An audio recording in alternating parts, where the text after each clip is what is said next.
Bismillahirrahmanirrahim. Assalamualaikum warahmatullahi wabarakatuh. Alhamdulillahirabbil alamin.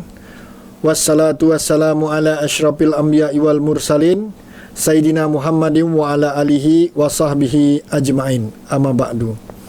Salam sejahtera buat kita semua. Puji syukur kehadirat Allah Subhanahu wa taala, masih diberikan limpahan kesehatan sehingga dapat melakukan presentasi dalam seminar nasional Fakultas Pertanian dan Perikanan Universitas Muhammadiyah Purwokerto pada saat ini. Izinkan saya mewakili saudari Nafa selaku peneliti utama dalam kajian ini dan teman-teman dosen terkait dengan penelitian yang telah dilakukan. Adapun judul penelitian kali ini yang kami lakukan berjudul Identifikasi Beberapa Sifat Kimia Tanah Gambut pada Kebun Kelapa Sawit Rakyat di Desa Rasaujaya 2, Kabupaten Kuburaya. Sebagaimana tema dari seminar nasional ini, bahwa pembangunan pertanian dan perikanan terpadu, berkelanjutan, ramah lingkungan, berbasis sumber daya lokal untuk peningkatan kesejahteraan masyarakat. Desakan kebutuhan lahan, khususnya misalnya untuk di Kalimantan Barat ini, salah satunya adalah untuk perkebunan kelapa sawit, itu sebagai komoditi yang unggul dan memiliki nilai ketertarikan untuk diusahakan sangat tinggi, maka lahan-lahan seperti lahan gambut yang kami miliki juga menjadi salah satu pilihan untuk dibudidayakan dengan tanaman kelapa sawit. Untuk itu dilakukan penelitian dengan tujuan untuk mendapatkan saran pemupukan yang tepat bagi pertumbuhan kelapa sawit yang produktif di lahan gambut.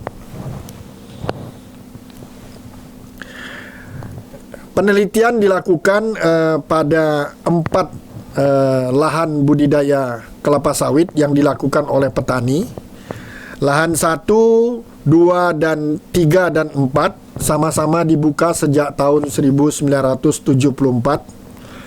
Lalu dimiliki oleh 4 orang petani yang berbeda, namun lokasi masih sama di Desa Rasaujaya 2. Di sini secara dengan tabel dilihatkan bahwa umur kelapa sawit juga hampir sama, 10 tahun. Lalu varietasnya juga sama, namun jarak tanam di sini nampak berbeda.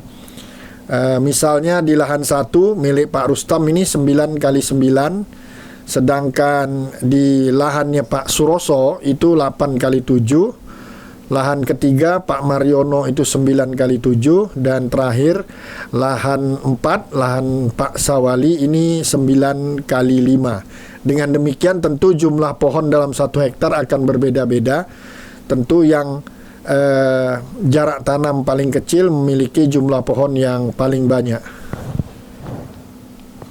Lalu yang membedakan lagi antara lahan 1, 2, dan lahan 3 dan 4 adalah rotasi pemupukan. Nah, ini yang paling penting merupakan kajian dari penelitian ini. Ada yang 1 tahun 2 kali, jadi ada yang 6 bulan sekali pemupukannya. Ada yang 3 kali, jadi 4 bulan sekali.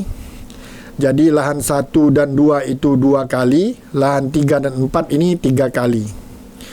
Lalu penggunaan pupuk juga ada di lahan 1, ini menggunakan Posca, Urea, dan KCL. Sedangkan lahan 2 ada menggunakan pupuk kandang.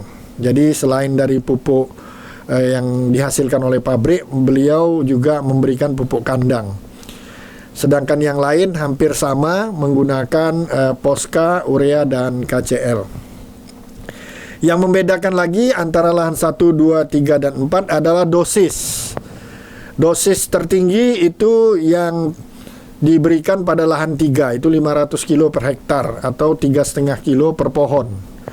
Yang kedua itu di lahan 4, 400 kilo. Dan yang ketiga itu di lahan 2, 350 kilo. Dan yang terendah di lahan 1, 300 kilo. Jadi selain rotasinya, dosisnya juga berbeda-beda. Cara mengaplikasikan sama dengan cara ditabur. Nah, pada hasil dari perbedaan ini dapat bisa dilihat dari hasil panen. Hasil panen jika dihitung per bulan, yang tertinggi itu di lahan 1 malah 3 ton per hektar per bulan.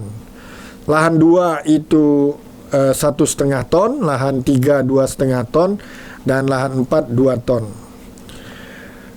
Untuk perawatan atau pemeliharaan pengendalian gulma sama menggunakan Gromoxon. Dilakukanlah kajian terhadap keempat lahan tadi, baik itu meliputi sifat fisika tanahnya, kedalaman gambut, muka air tanah, dan bobot isi. Lalu juga dilakukan kajian terhadap sifat kimia tanahnya, mulai dari reaksi tanah, pH tanah, C organik, N total, P tersedia, KDD, CADD, MGDD, KTK tanah, dan kejenuhan basa. Jadi ada beberapa data yang dikumpulkan di lapangan dan sebahagian sampel dibawa ke laboratorium. Dari kajian ini disimpulkan bahwa untuk reaksi tanah pada lokasi penelitian masih masuk dalam kategori sangat masam. Sedangkan hara N total, P tersedia, C organik, dan KTK pada lokasi penelitian masuk kriteria sangat tinggi. Sedangkan hara KDD pada semua lokasi penelitian termasuk ke dalam kriteria rendah sedang. Hara CA pada semua lokasi penelitian termasuk ke dalam kriteria rendah sedang. Sedangkan hara MG pada semua lokasi penelitian termasuk dalam kriteria sedang tinggi. Yang terakhir, kejenuhan basa pada lokasi penelitian lahan termasuk dalam kriteria sangat rendah. Dengan demikian, disarankan rekomendasi pemupukan menggunakan data-data yang telah kita kumpulkan tadi secara bersama, sehingga hasil yang diharapkan dari keempat lahan ini akan terjadi peningkatan, paling tidak menyamai lahan yang tertinggi hasil per bulannya tadi, lahan 1.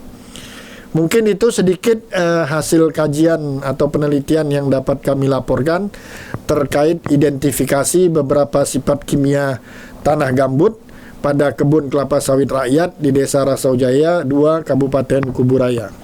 Lebih dan kurangnya kami mohon maaf, mudah-mudahan masih ada manfaatnya. Wabillahi taufik wal hidayah. Wassalamualaikum warahmatullahi wabarakatuh.